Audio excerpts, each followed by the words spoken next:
Spinal cord. Spinal cord medulla oblongata जो है, जो अभी हमने देखा था मेडुला ओब्लोंगेटा, यही पार्ट जो है वो इलोंगेटेड होता है और नैरो डाउन होता है into the oval shaped hollow cylindrical spinal cord. ये hollow shape structure spinal cord के अंदर जो है वो रन करता है वर्टिब्रल यानी कि रीढ़ की हड्डी के दरमियान, जो मैंने आपको दिखाया था। ये जो मेडुला ओब्लोंगेटा है यही जो है वो नैरो होता है और central canal of the vertebral column के यहाँ से पास आउट होता है, जिसे हम बोलते हैं स्पाइनल कॉर्ड। स्पाइनल कॉर्ड जो है वो वर्टिब्रल कॉलम के अंदर एक कैनाल होती है या होलो सिलेंडर होता है जिसमें से पास आउट होता है, और ये लार्ज नंबर ऑफ न्यूरॉन पे कंसिस्ट करता है, जिसमें सेल फाइबर और सेल बॉडीज आ जाती हैं जो कि डेफिनेट पैटर्न बनाती हैं। अगर इसका क्रॉस सेक्शन किया जाए तो स्पाइनल कॉर्ड जो है वो इसका स्ट्रक्चर जो आपको इस फॉर्म में नजर आ रहा होता है कि जो इसका इनर पार्ट होता है वो बटरफ्लाई शेप का होता है और इसे ग्रे मैटर बोलते हैं, ये जो आपको नजर आ रहा है। और इसमें जो है सेंट्रल एक कैनाल होती है ये, और इसका आउटर पोर्शन होता है जिसे वाइट मैटर बोलते हैं। तो ये जो पार्ट होता है this is a spinal cord, जिसका जो बटरफ्लाई की शेप में होता है, बाहर वाले को ग्रे मैटर बोलते हैं, सेंट्रल जो है उसे वाइट मैटर बोलते हैं। ग्रे मैटर जो है वो कंसिस्ट करता है सेल बॉडीज पे, यानी कि है तो ब्रेन का पार्ट, बस हम उसमें सेल्स की बता रहे हैं कि किस किस्म के सेल्स होते हैं। तो इसमें सेल बॉडीज प्रेजेंट होती हैं ग्रे पार्ट में, और नॉन माइलिनेटेड नर्व्स, यानी कि इसके ऊपर शीथिंग नहीं होती लिपिड्स की। और वाइट मैटर जो है वो माइलिनेटेड नर्व्स, फाइबर और ट्रैक पे कंसिस्ट करता है। स्पाइनल कॉर्ड जो है हमारी बॉडी में ग्रेट रिफ्लेक्सेस, मैनी रिफ्लेक्सेस होते हैं। जैसे हम कहते हैं कि कोई चीज़ गर्म या ठंडी लगती है तो सेंसरी न्यूरॉन जो है वो ब्रेन तक मैसेज पहुंचाने की बजाय स्पाइनल कॉर्ड से ही रिफ्लेक्स एक्शन की फॉर्म में आता है और हाथ हम उस चीज़ से हटा लेते हैं। इसके अलावा it serve as a pathway for the conduction of impulse to and different part of the body to and the brain. Brain के दरमियान और बॉडी के डिफरेंट पार्ट के दरमियान जो है ये फंक्शन परफॉर्म करता है सिग्नल्स को कैरी करने का। उसके बाद आ जाता है peripheral nervous system. Peripheral nervous system जो है वो कंसिस्ट होता है सेंसरी न्यूरॉन और मोटर न्यूरॉन्स पे, जो कि मिलके बना होता है गैंग्लिया से। ग्रुप ऑफ नर्व इम्पल्स को गैंग्लिया बोलते हैं, और नर्व से मिलकर बना होता है। गैंग्लिया जो है वो कंसंट्रेशन होती है असल में सेल बॉडीज की, यानी कि इसमें बाकी हम कहेंगे एक्सोन डेंड्राइट्स वगैरह नहीं होते, सिर्फ सेल बॉडीज होती हैं। और इस नर्व जो है nerves are arrange in the form of bundles of axon and dendrites, और ये जो कनेक्टेड होती हैं by the connective tissues. Peripheral nervous system में नर्व्स की अरेंजमेंट का बता रहे हैं कि वो बंडल्स की फॉर्म में, बंडल ऑफ एक्सोन और डेंड्राइट्स की फॉर्म में अरेंज होती हैं। अब ये इनमें जो न्यूरॉन्स आती हैं या तो वो सेंसरी मोटर न्यूरॉन्स होती हैं या ये सेंसरी मोटर या मिक्स से मिलके बनी होती हैं, यानी कि उसमें सेंसरी और मोटर दोनों ही आ जाती हैं। ये डिपेंड करता है उनकी डायरेक्शन पे कि ये इम्पल्स बॉडी कंडक्ट किस तरह कर रही हैं, हमारे ब्रेन से बॉडी की तरफ लेके आ रही हैं या बॉडी से ब्रेन की तरफ लेके जा रही हैं। तो पेरिफेरल नर्वस सिस्टम का वो पार्ट जो कि हम कहेंगे मैसेज बॉडी से ब्रेन की तरफ लेके जा रहा है, तो इसका मतलब वो सेंसरी न्यूरॉन पे कंसिस्ट करेगा। और अगर वो ब्रेन से बॉडी की तरफ लेके आ रहा है, मसल्स की तरफ लेके आ रहा है, तो then it consist of the motor neurons. Humans में 12 पेयर होते हैं नर्व्स के, सेंसरी न्यूरॉन्स के, जो कि हमारे ब्रेन से स्टार्ट होते हैं या ब्रेन की तरफ आ रहे होते हैं। इन नर्व्स को हम बोलते हैं सेरिब्रल और द क्रेनियल नर्व्स, यानी कि दिमाग में से जो है 12 ब्रांचेस निकल रही होती हैं नर्व्स की, जिसे हम बोलते हैं सेरिब्रल और द क्रेनियल, क्योंकि दिमाग से ये डायरेक्टली हमारे क्रेनियम से निकल रहे होते हैं ना, इसी वजह से हम इसे क्रेनियल नर्व्स भी बोलते हैं। इसमें से कुछ नर्व्स जो होती हैं वो सेंसरी होती हैं, कुछ मोटर होती हैं, और कुछ जो है वो सेंसरी और मोटर दोनों होती हैं, इसलिए हम मिक्स का वर्ड यूज करते हैं। फ्रॉम द स्पाइनल कॉर्ड, हमारे स्पाइनल कॉर्ड से, जिसे हमको ये एक दिखाया गया है, स्पाइनल कॉर्ड से 31 पेयर्स होते हैं स्पाइनल नर्व्स के, जो कि अराइज होते हैं इसमें से और इस तरह पूरी बॉडी में स्प्रेड होते हैं।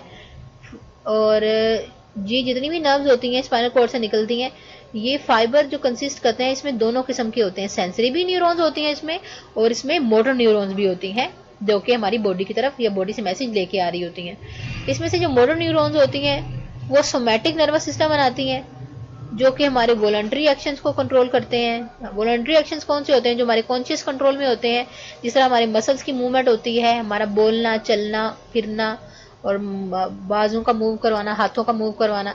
मोटर न्यूरॉन्स जो है वो फॉर्म करती है autonomic nervous system, sorry motor neuron जो है वो सोमैटिक नर्वस सिस्टम जो बनाती हैं वो हमारे वॉलंटरी एक्शंस को कंट्रोल करता है, और मोटर न्यूरॉन जो कि ऑटोनॉमिक सिस्टम बनाती हैं वो हमारे कंट्रोल करता है इनवॉलंटरी रिस्पॉन्सेस को। यानी हमें पता है कि ऑटोनॉमिक नर्वस सिस्टम कौन सा होता है? जो कि हमारे कंट्रोल में नहीं होता, हमारे ब्रेन कंट्रोल कर रहा होता है, हमारे कॉन्शियस कंट्रोल में नहीं होता, लेकिन उसको हमारा ब्रेन ही कंट्रोल करता है। वो भी मोटर न्यूरॉन पे कंसिस्ट करती हैं, लेकिन वो ऑटोनॉमिक सिस्टम बनाता है जिसमें हमारे ग्लैंड्स, स्मूथ मसल्स यानी कि इंटरनल डाइजेशन के लिए जब हम खाना खाते हैं, निवाला सिर्फ हमने मुंह से हलक तक लेके जाना होता है, और उसके बाद उसकी जितनी भी मूवमेंट होती है वो हमारे वॉलंटरी कंट्रोल में नहीं होती, वो इनवॉलंटरी एक्शन होता है। ऑटोनॉमिक नर्वस सिस्टम जो है वो फर्दर हम इसको डिवाइड करते हैं सिंपैथेटिक नर्वस सिस्टम में और पैरासिम्पैथेटिक में।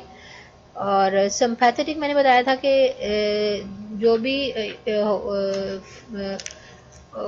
होता है स्ट्रेसफुल कंडीशन वो सिंपैथेटिक में आ जाती है।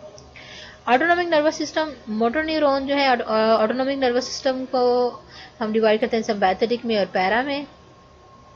दोनों जो है ऑटोनॉमिकली ही फंक्शन करते हैं, और ऑल इंटरनल ऑर्गन जो हैं वो हमारे यूज़ करते हैं इन दोनों किस्म के न्यूरॉन्स को और वन गैंग्लिया को, इन दोनों सिस्टम को कंट्रोल करने के लिए। सिंपैथेटिक सिस्टम जो होता है इसमें मोस्टली गैंग्लियन फाइबर जो हैं और सिंपैथेटिक सिस्टम ये अराइज होती हैं मिडल पोर्शन से, स्पाइनल कॉर्ड के मिडल पोर्शन से अराइज होती हैं और टर्मिनेट करती हैं गैंग्लिया में नियर द कॉर्ड। तो ये system during the emergency situation, stressful situation, यानी कि जिसमें कोई खौफ हो, फ्लाइट और फाइट जो रिस्पॉन्स होता है ना, या तो वहाँ पे हम लड़ते हैं स्ट्रेसफुल कंडीशन में या वहाँ से भाग जाते हैं, तो ये इमरजेंसी सिचुएशन जो होती है इसको कंट्रोल करता है सिंपैथेटिक सिस्टम। और ये सिस्टम जो एक्सेलरेट, इस सिस्टम में होता क्या है, जब इस तरह की सिचुएशन आती है ना तो आप फील करेंगे कि आपकी हार्ट बीट बहुत तेज़ हो जाती है, आपके पीपल जो हैं यानी कि आंखों की पुतलियाँ जो हैं वो फैल जाती हैं। ये इसलिए फैल जाती हैं कि आप ज़्यादा उस सिचुएशन से निकलने का रास्ता देखते हैं कि मैं कैसे बच सकूं। इसके अलावा हमारे डाइजेशन जो है फूड की, आपके पेट में गड़बड़ शुरू हो जाती है ना, वो डाइजेशन नहीं हो रही होती, वहाँ पे डाइजेशन का प्रोसेस इस टाइम रुक जाता है।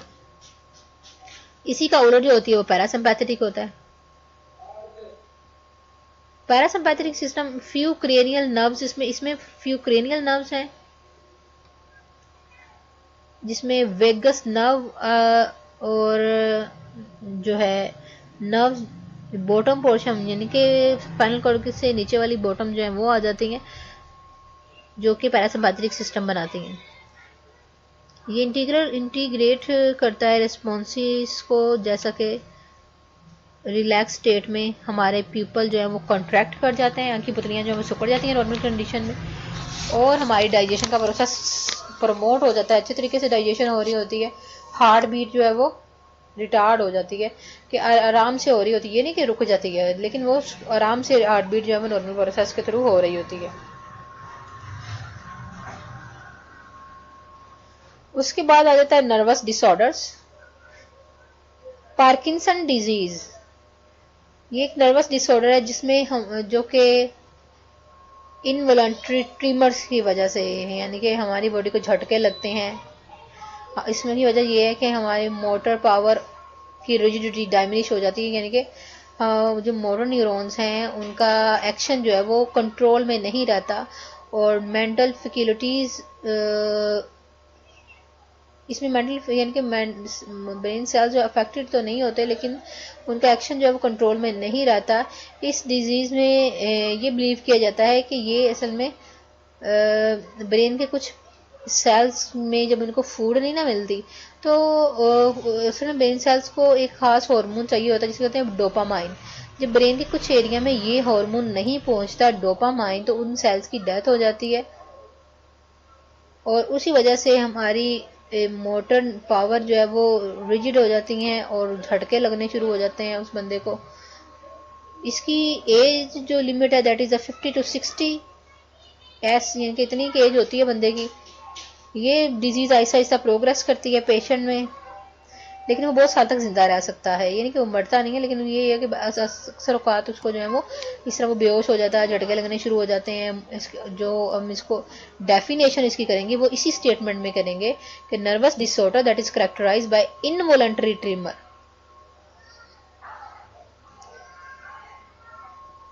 इफेक्टिव ड्रग्स जो है इसमें अवेलेबल है एल डोपा, ये एक ड्रग हम देते हैं, यानी कि मेडिसिन है ना, क्योंकि डोपामाइन का ही ये कहते हैं मतबादिल के तौर पे यूज़ करते हैं।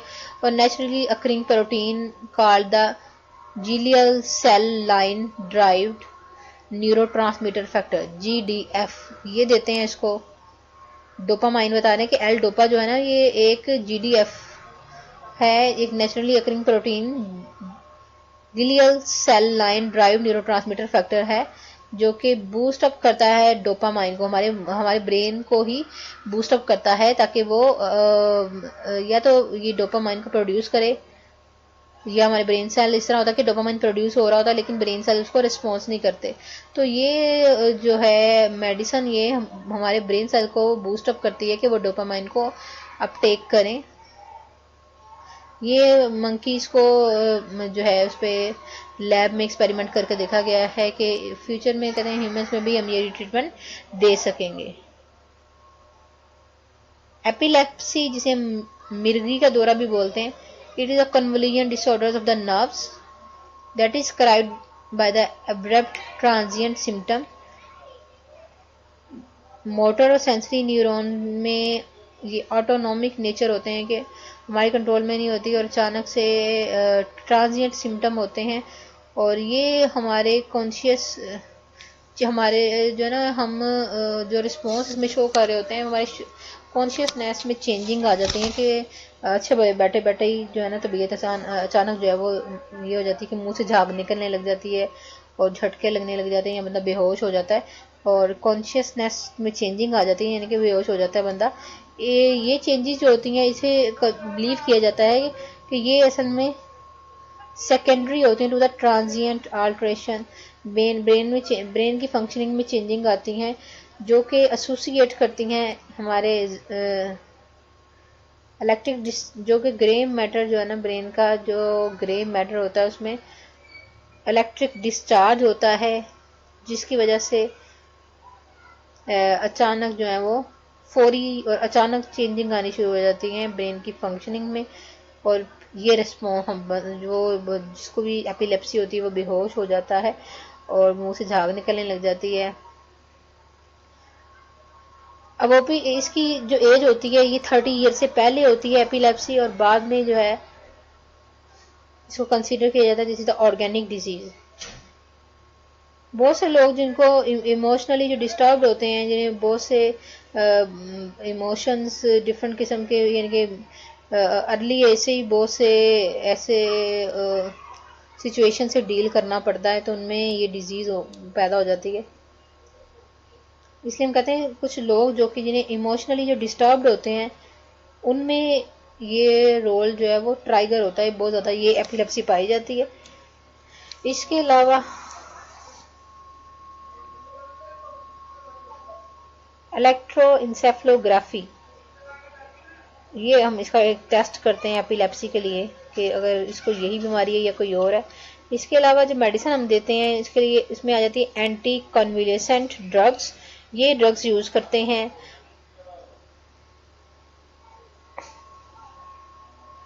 और इसके अलावा अल्कोहल एग्रीवेट मतलब बढ़ा, जो लोग जिन लोगों को पहले ही एपिलेप्सी हो या उनकी फैमिली में हो और वो लोग ज़्यादा कंज्यूम करना शुरू कर दें अल्कोहल, तो इससे क्या होता है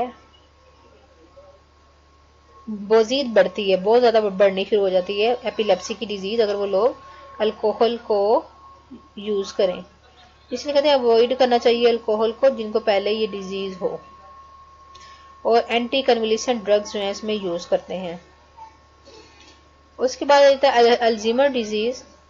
अल्जीमर डिजीज असल में होती है भूलने की बीमारी, यानी कि जिस तरह एज गुजरती है अक्सर लोगों को भूलने की हो जाता है कि भूल जाता है। अक्सर बड़े लोग होते हैं जिस तरह इनकी ज़्यादा होती है, दादा या दादी की उम्र को पहुंच जाते हैं, तो उनको भूलना शुरू हो जाता है कि हमने खाना खाया था या नहीं खाया था, नमाज पढ़ी थी नहीं पढ़ी थी।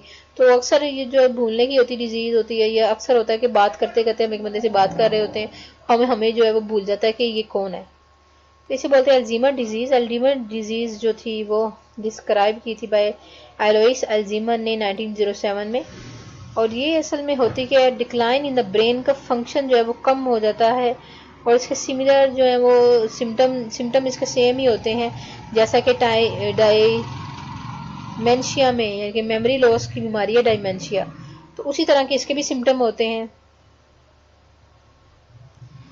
इसके अलावा इसकी वजह जो है वो genetic disposition of the disease in some people, क्योंकि ये असल में हेरिडिटरी डिजीज होती है और ये फैमिलीज में रन करती है। जिनके पहले बड़ों को ये बीमारी होती है, उन बच्चों में भी जब वो होते हैं एजड होते हैं तो उनमें भी डिजीज जो है वो रन करती है।